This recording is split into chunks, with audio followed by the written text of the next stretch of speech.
committed. This is the CBC Evening News. Very good evening to you. I'm Lisa Broom. This is the CBC Evening News. In our top story tonight, Prime Minister Stewart has pushed to the United Nations the case of Barbados as a small island developing state that is vulnerable to climate change. He outlined the challenges of SIDS during his address to the 70th General Assembly.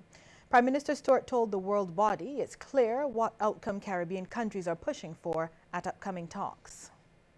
That is, that all parties commit to take individual and collective action to curb greenhouse gas emissions in line with our ambitious goal to hold global average temperature increase to well below 1.5 degrees centigrade above pre-industrial levels. That all parties commit to cooperate in taking these actions, subjecting themselves in the process to regular 5-year cycles of reporting, verification, and updating on mitigation commitments. And that all parties commit to support the particularly vulnerable countries that are small island developing states and least developed countries. Prime Minister Stewart welcomed the thawing of relations between the U.S. and Cuba and called for Washington to go a bit further and lift the embargo. As CARICOM chair, he addressed the border dispute between fellow member Guyana and its neighbor Venezuela. He said the tensions have been eased due to talks facilitated by UN Secretary General Ban Ki-moon. Tensions which have over the years had the effect of stymieing the developmental potential of Guyana. I should like to take advantage of this opportunity to express Barbados' unwavering commitment to the territorial integrity of Guyana and state our support for a juridical solution to this dispute which has lasted far too long. Well, just to let you know that the Prime Minister's full address will be coming as a news extra right after the evening news. Well, what started as an experiment over 20 years ago has blossomed into an important institution that has not only served Barbados well, but is the envy of many. The social partnership, according to Acting Prime Minister Richard Seeley, despite some criticism, is working. He says Barbados has even been invited to Singapore to speak on the success of this model. One of the activities that they're having as part of their 50th anniversary celebration of independence is a discussion on the effectiveness of their social partnership. I think they have a different name for it, but it's basically the same thing. And they've invited Barbados to come and tell their story as well, so they can learn from us. And there's a delegation, I understand, of government, labor, and private sector that will be making that long journey to go and talk about this this very effort. Mr. Seeley, on behalf of the government, signed an extension to Protocol 6. Key government, private sector, and labor leaders also inked the 6-month extension. Now, Protocol 6, signed on May 1st, 2011, places emphasis on the many developmental tools needed to carry the country forward. Minister of Labour, Senator Dr. Esther Bayer, notes that though a number of objectives had been met in this protocol, there are still some areas that will take a bit longer to achieve, including public sector reform and productivity. We wanted to address, for example, and the Prime Minister mentioned, the chronic non-communicable diseases and how as social partners we can take charge of that fight and how we can be more involved and not just supporting activities that other entities are doing, but how we can really make that, take ownership of that. We have not really gotten a grip on that challenge as well, but we're working towards it. We had a presentation on that workplace wellness just at our last meeting, because we're still trying to see how, because we believe the social partnership is one of the best mechanisms for dealing with chronic non-communicable diseases. A startling revelation on day 3 of the case of the National Union of Public Workers versus the National Conservation Commission that's being heard by the Employment Rights Tribunal. This as former General Secretary Dennis Clark testified before the tribunal that the NCC had no method of appraising its workers. They had no means of appraising the workers, prior to April 30th. So what would that assessment of fact, which purports to be an assessment of fact or a statement of fact, what would that be based on? Because they would have negotiated terms and conditions of service with NUPW. And while we spoke about it, there was never any real agreement on it, and nothing was really put into practice. Mr. Clark also contended that the last-in, first-out method set down by the Public Service Commission was not applied, but he admitted in a question from the tribunal's chairman, Hal Gollop, it's not always a straightforward process. That same paragraph, the redundant policy should generally be last in, first out.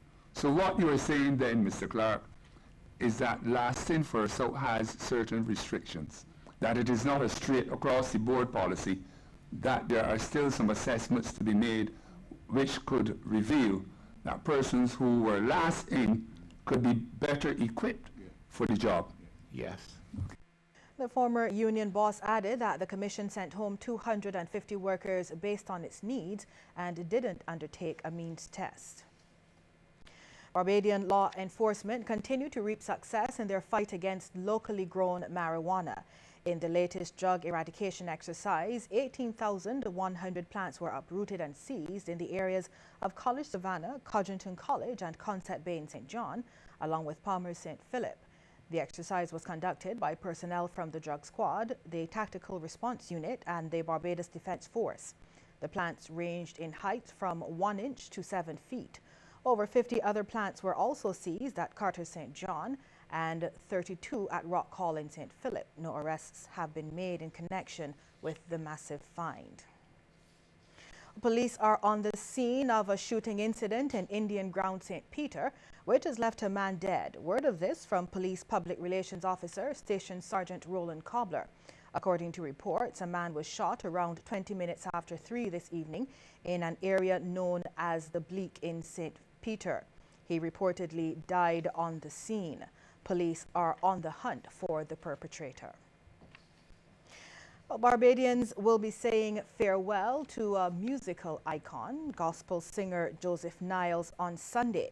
And we are joined now by the coordinator of the funeral arrangements, Adrian Agard.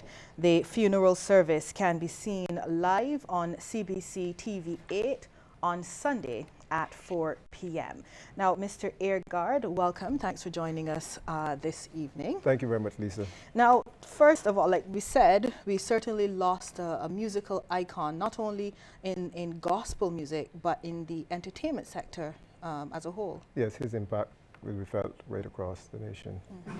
What kind of loss, though, would you describe it as for the sector? I mean, he has a vast body of work, you were saying earlier. So how would you describe the loss? Well, Joseph was just special in terms of what he brought to the stage. And that vibrancy, always coming with something new. He's done so many albums and always will be putting something new out. So that will certainly be missed. The kind of individual who also went out and touched people, interacted a lot with people across the nation and across the Caribbean, had a very personal touch, very vibrant individual, and that will be missed. Tell us about the funeral this Sunday. Well, the funeral, the service itself will start at 4 in the p.m. Before that, there will be some musical and other tributes that will take place. And from 4 o'clock then on, there are special appearances in that service. And we look forward to people coming out and really saying a really vibrant farewell to Joseph Niles. Is anything being done to honor his memory going forward, do you know? Well, apart from the Joseph Niles Legacy Lecture that we've established on the Barbados Gospel Fest, there is lots of opportunities for somebody to come up with something that's really tangible in terms of honoring Joseph Niles. And we felt it was something that was needed for some time, and we look forward to it being done.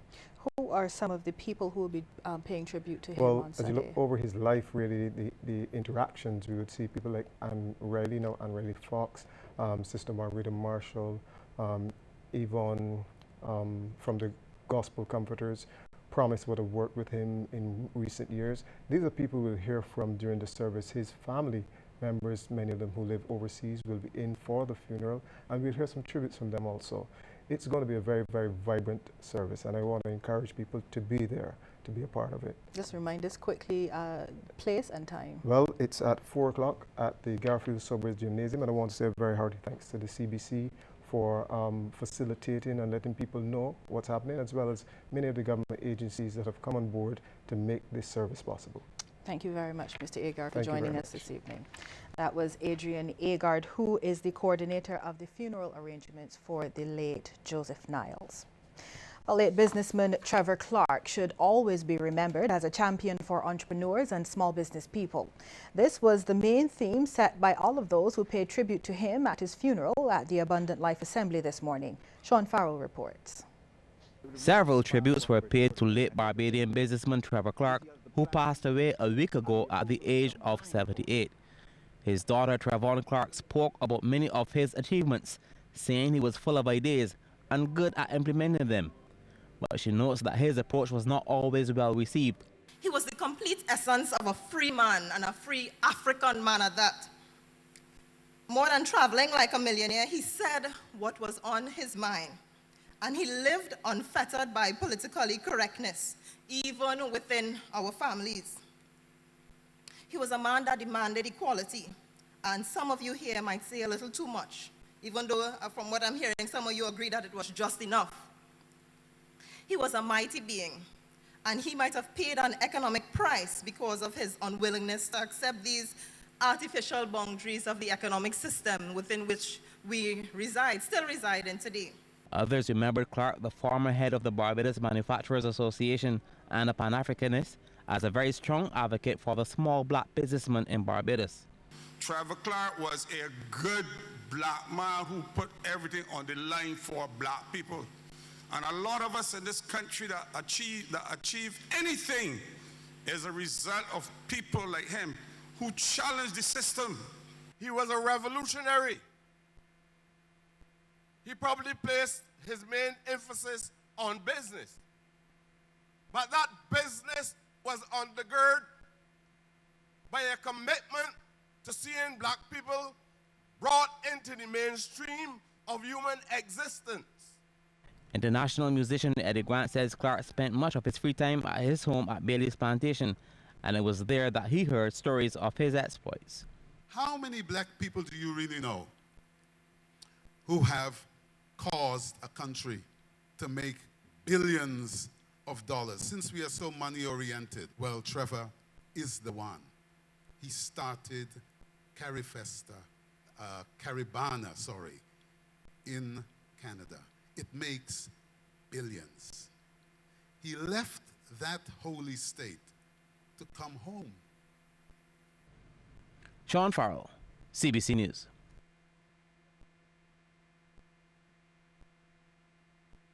There's more news ahead, but first we want to get your take on this question. Do you believe the Incomes and Prices Protocol have served Barbados well? Text yes or no to short code 8111. We'll have the results for you at the end of the news.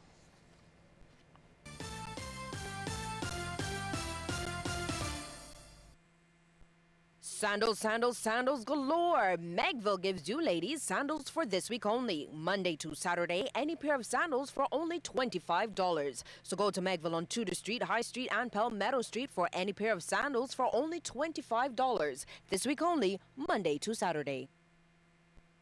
Naturally better orchard. Time for fun, bring out the sun. Nutritious, so delicious. Way less sugar, no artificial sweeteners. Orchard, your natural choice. Orchard, with real fruit juice. Orchard, a celebration in each pack. Orchard 250 ml juice drinks now deliciously improved. Free of artificial sweeteners. More natural goodness with between 33 to 55% less added sugar. Orchard, a perfectly natural choice. Nestle, good food, good life. Distributed by Massey Distribution.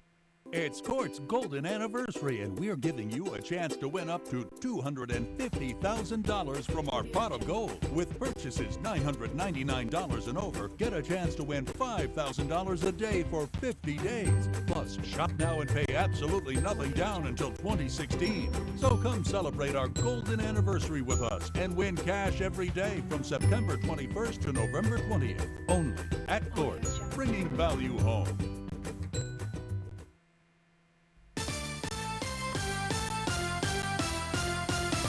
The Barbados Water Authority says it recognizes the challenges customers are facing and is giving assurances that every measure is being taken to fix the problems.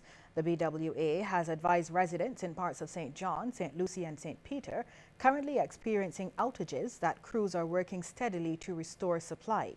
In the north, BWA operations and maintenance crews were faced with low reservoir levels and pump failure. Meanwhile, investigations continue into reports of low pressure and outages in Fort George, the Pine and surrounding districts. The public is reminded that scheduled work continues tomorrow at Glen Burnie and St. John from 9 a.m. until 4 p.m. Residents in Glen Burnie, Foster Hall, Bathsheba, Belle Plaine and surrounding areas will be without water during this period. Water tankers will continue to service all of the affected districts. However, delays can be expected due to heavy demand. Barbadians are being asked to give back to their alma mater during this education month. Acting Chief Education Officer Karen Best says during the week of October 12th to 16, people will be formally asked to contribute to their schools. She says efforts like these will have to be undertaken in the education sector going forward. It could be just go and say to the students some words of advice. It can be for those persons who have the wherewithal. I'm going to give this school $10,000 to buy some chairs, or I'm going to partner with a group of old scholars and we're going to get some money to paint the schools.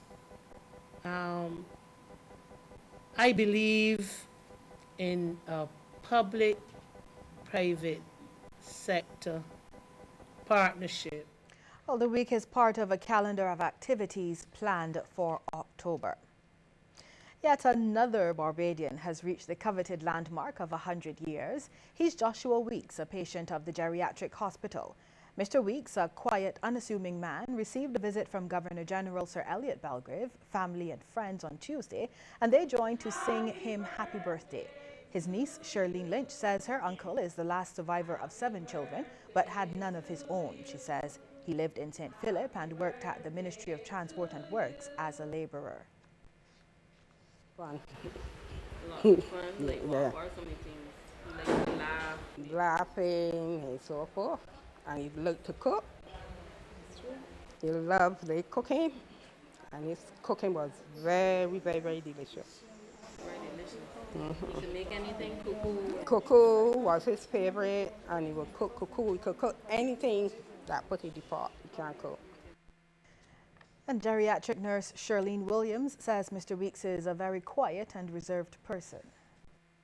Mr. Weeks, when he came to our ward, one of the things we realized about him is that he loved just rice. You couldn't give him anything else other than rice. And he always wanted a hat on his head. Regardless of what time of night or day, you had to put on Joshua's cap. He just loved a cap and his rice. And he's basically a very quiet patient. Sometimes he would interact with you a lot. Like this morning, he got up and said he's 28. We said, Josh, you know it's your birthday? He said, yes, I'm 28. So he is pretty good this morning. Well, still to come, a look at some of the stories making headlines across the region. But first, we want to hear from you on this question. Do you believe the prices and incomes protocols have served Barbados well? Text yes or no to short code 8111. We'll have the results for you at the end of the news. Now remember, you can